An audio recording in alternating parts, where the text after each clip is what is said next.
নমস্কার বন্ধুরা, দিগনগর আড্ডা চ্যানেলে তোমাদের সকলকে স্বাগত জানাই। গতকাল যে ভিডিওটা ছেড়েছিলাম সেটা ছিল আমার ওই ড্যাম প্রুফের ভিডিও, আর আজকে যে ভিডিওটা করব এটা হলো আমার ইট গাঁথনির ভিডিও। আজকে আমি টোটালটা বলবো, তার আগে আমি দেখাই সিমেন্টটা। এই সিমেন্টে আমি কাজ করছি অম্বুজা, একদম নর্মাল যে সিমেন্টটা পিপিসি, ওই সিমেন্টে কাজ করছি। ডেট ফেট তোমরা দেখতে জানো আশা করি। আর এই নর্মাল পিপিসি সিমেন্টটা দিয়ে কাজ করছি, আর এর সাথে আমি একটুখানি কেমিক্যাল দিচ্ছি। কেমিক্যাল বলতে ওই যে কেমিক্যালটা ঢালাইয়ের জন্য দিই আমি সেটা, এই যে এই কেমিক্যালটা দিচ্ছি পার বসায় 200 ml। ঠিক আছে, এই হলো ব্যাপার। মিস্ত্রি কাজে চলে এসেছে, 5 জন এসেছে, 2টো মিস্ত্রি 3 জন লেবার এসেছে। আর আসবার পরে ফার্স্ট যে কাজগুলো করাচ্ছি আমি সেটা হলো তোমার ওই বস্তা পাতা, যাতে মশলাগুলো আমি তুলতে পারি সেই বস্তা পাতাচ্ছি। আর তারপরে আমার ইট গাঁথনি এই শুরু হলো আজকে। টোটাল যে টোটাল যে ইট গাঁথনি, আমি টোটাল কত ইট লাগলো, কত বালি লাগলো, কত তোমার সিমেন্ট লাগলো সেই ব্যাপারটা বলবো। এর সাথে সাথে ইট গাঁথনির কিছু আমি যে সকল জিনিসগুলো আমি আজকে সারাদিন দাঁড়িয়ে থেকে ফলো করেছি সেই সকল জিনিসগুলো তোমাদের বলবো, যার ফলে একটু হলেও উপকৃত হবে। এবং চেষ্টা করবে যদি মোটামুটি এগুলো দেখে নেওয়া যায়, আরও কিছু এক্সট্রা যদি তুমি কিছু দেখতে পারো তাহলে তো আরও ভালো। ঘর জীবনে একবারই হবে, বারবার হবে না। তো আমার মতে বলে এই জিনিসগুলো একটু ফলো রাখলে তোমাদের জিনিসটা কাজটা ভালো হবে। আমি যে ইটটা দিয়ে গাঁথনি করছি সেটা হলো গোল্ড ইট, আমার গোল্ড ওয়াটার ইট, আমাদের এখানেই কাছেই। তো সেটা সম্পর্কে আমি ভিডিও ছেড়েছিলাম, ইটটা কীভাবে চিনবে বা 1 নম্বর ইট সেগুলো সম্পর্কে আমি বলেছি, ওগুলো নিয়ে আর কিছু বলছি না এখানে। এই তোমরা দেখতেই পাচ্ছ গাঁথনি হচ্ছে, এই যে মিস্ত্রিরা এসেছে মশলা দিচ্ছে আর ওরা কাজ করছে, এইগুলো ব্যাপার। আর এইখানে আমি যে জিনিসটা বলবো সেই ব্যাপারটা হলো তোমার সবার ফার্স্ট ইট কিন্তু আজকে গাঁথনি হবে, তার আগের দিন রাত্রেবেলায় কিন্তু ভালো করে জল খাইয়ে রাখবে। ঠিক আছে, দিনের দিন কিন্তু জল দেবে না, তার ফলে কিন্তু ইটের ধারে ওরা হাত হাত হাতে লাগে, ওরা তুলতে চায় না, এক এক এক ব্যাপার। তাহলে কী করবে, যেদিন গাঁথনি হবে তার আগের দিন তোমার ইট ফিটে একদম জল ফল খাইয়ে ওকে রেডি রাখবে। শুধুমাত্র তার আগের দিনে না, তার আগের আগের আগের আগের দিন থেকে জল খাওয়াতে হবে তোমাকে, যার ফলে ইটটা আর জল খাওয়ানোর মতো পরিস্থিতি না থাকে, এক ব্যাপার। দ্বিতীয় ব্যাপার, নিজের কাজ নিজে দাঁড়িয়ে দেখে নেবে। এই যে আমি সারাদিন দাঁড়িয়ে থাকি মিস্ত্রিদের কাছে, এইভাবেই দাঁড়িয়ে থেকে কাজ দেখে, একদম এইভাবেই। মিস্ত্রিরা যদি 8 ঘন্টা কাজ করে, আমি 8 ঘন্টায় দাঁড়িয়ে থেকে, মাঝখানে ওরা যখন খাওয়া দাওয়া করে সেই সময় আমি যাই, স্নান খাওয়া দাওয়া করে চলে আসি, আবার এই সেমভাবেই দাঁড়িয়ে থাকি। এইভাবে কাজ করাবে, যার ফলে হবে কি, তোমার কাজটা ভালো হবে। আচ্ছা, যে ফাঁকিটা কম মারতে পারবে। ঠিক আছে, তাও আমার সামান্য সামান্য ফাঁকি মেরেছে, ওগুলোকে ঠেকানো আর যাবে না। সারাদিন দাঁড়িয়ে থেকেও যেটুকু ঠেকাতে পারিনি সেটুকু আর ঠেকানো যাবে না। কোন জায়গাটায় ফাঁকি মেরেছে আমি সেটাও তোমাদের বলে দেবো, তার ফলে তোমরা ব্যাপারটা লক্ষ্য রাখতে পারবে। আচ্ছা, প্রথম ব্যাপার গেল, দ্বিতীয় ব্যাপার গেল। তৃতীয় যে ব্যাপার সেটা বলবো আমি তোমার, এই যে মশলাটা কিন্তু একবারে মাখাবে না, ওই একবার রান্না করে সারাদিন খাবো, 2-3 দিন ধরে খাবো ফ্রিজে রেখে, ওসব কোনো গল্প হবে না। মশলা ভাই তোমাকে এক দেওয়াল করে মশলা মাখো, এক দেওয়ালভাবে কাজ করো। আমার সারাদিনে আজকে 3টে দেওয়াল হয়েছে, মোটামুটি 4বার মশলা মেখেছে, লাস্টে একটু কম পড়ে গেছিলো, আবার একটু মেখেছিলো, এই ব্যাপার। আর মশলার অনুপাতটা আমি বলে দিই একেবারে, যে মশলাটা দিয়েছি আমি 1 বস্তা সিমেন্টে 6 বস্তা বালি। এবার চালবার পরে আরও 1টিন মতো বাড়ি বার হয়ে গেছে।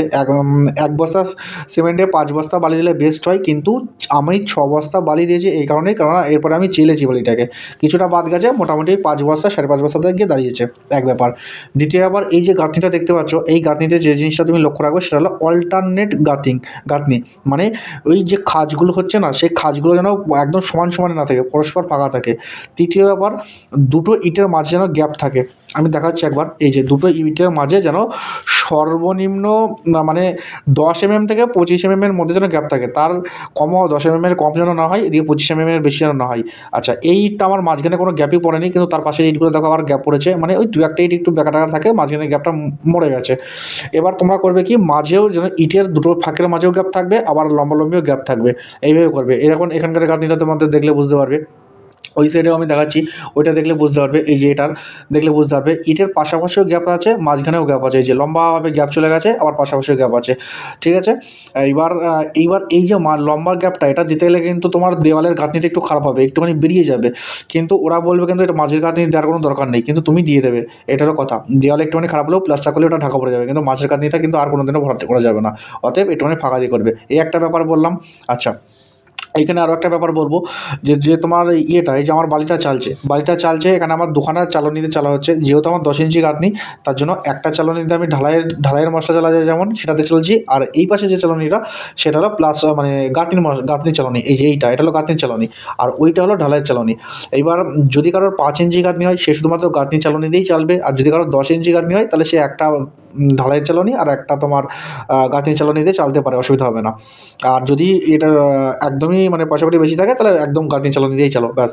আচ্ছা, এই আমার একটা দেওয়াল হয়ে গেছে। এইবার গাঁথনি হয়ে গেল, তার পেছনের দেওয়ালে আমি চলে যাচ্ছি এখন। এখানে কি হচ্ছে না, গ্রুপ কাটিং হচ্ছে। গ্রুপ কাটিং যেন অবশ্যই থাকে, তার কারণ আজ থেকে 5 বছর, 10 বছর, 15 বছর, 20 বছর পরেও যখন তুমি বাড়ির দিকটা প্লাস্টার করবে, এই যে গ্রুপ কাটিংটা আছে এখানে গ্রিপ পাবে এবং গ্রিপে ধরে নেবে, ঠিক আছে? নাহলে যেই দিকটা ফেস থাকে, মানে ফেসভাবে যে দিকটা করে সেই দিকটা কিন্তু কোনো জায়গা থাকে না। ওই জন্য গ্রুপ কাটিং মানে অনিবার্য প্লাস্টারটাকে আঁকড়ে ধরে রাখার জন্য গ্রুপ কাটিং যেন থাকে। আচ্ছা, ভেতর দিকে গ্রুপ কাটিং না করলে হবে, কেননা ওই যে বললাম মাঝখানের ইটটা যদি তুমি একটু ফাঁকা করো তাহলে একটু 19-20 হবে, আর সেই 19-20-এই তোমার প্লাস্টারের ইয়েটা ধরে নেবে, ঠিক আছে? যেদিকটা ফেস থাকে সেদিকে গ্রুপ কাটিং করতে হয়, যেদিকে ফেস থাকে না সেদিকে তোমার গ্রুপ কাটিং না করলে কোনো প্রবলেম হয় না। আচ্ছা, এই একটা ব্যাপার।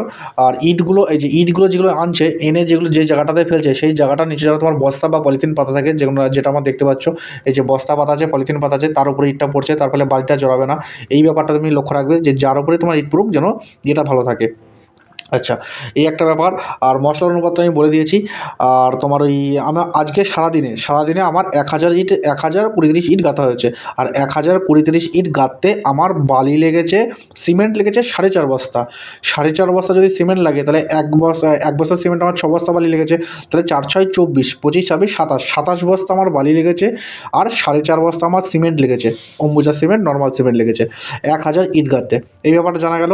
আর 1000 ইট গাঁথতে আজকে লেবার এসেছিলো, 2টো মিস্ত্রি ইট গেঁথেছে আর 3টে হেল্পার ছিল। তার মধ্যে একটা হেল্পার মাঝে মাঝে এসে ওই ইটের বানগুলো মারছিল, মানে ইটের খাঁজগুলো এই কুর্নি দিয়ে এরকমভাবে ভরাট করে দিচ্ছিলো।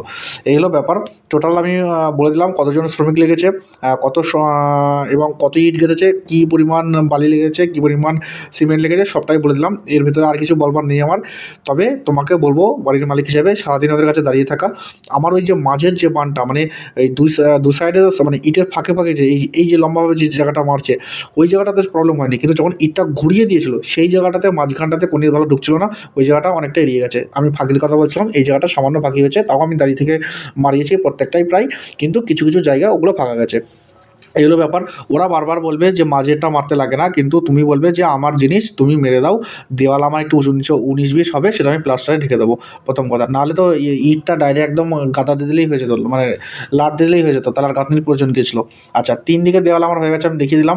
এটা হলো লাস্ট দেওয়াল, যার প্রত্যেকটা কাজ আমি মারা দেখিয়ে দিচ্ছি। এই যে এগুলো হলো গ্রুপ কেটেছে, এই যে এইগুলো হলো গ্রুপ কেটেছে, ঠিক আছে? আর ওই পাশের দেওয়ালটা তো আমার নিজের ঘরের দেওয়াল আছে, ওখানে কোনদিন ঢোকানো যাবে না, অতএব ওটা করা যায়নি। কিন্তু ওই সাইডেটা আমি তখন দেখিয়েছিলাম, এই সাইডটা আমি এখন দেখিয়ে দিলাম। তো ঠিক আছে, ভিডিওটা এটুকুই থাকলো, আবার পরের দিন গাঁথনি করতে আছে, সেটুকু বাকিটা বলে দেবো। তো সকলকে ধন্যবাদ, আর চ্যানেলটা একটু সাবস্ক্রাইব করে দিও।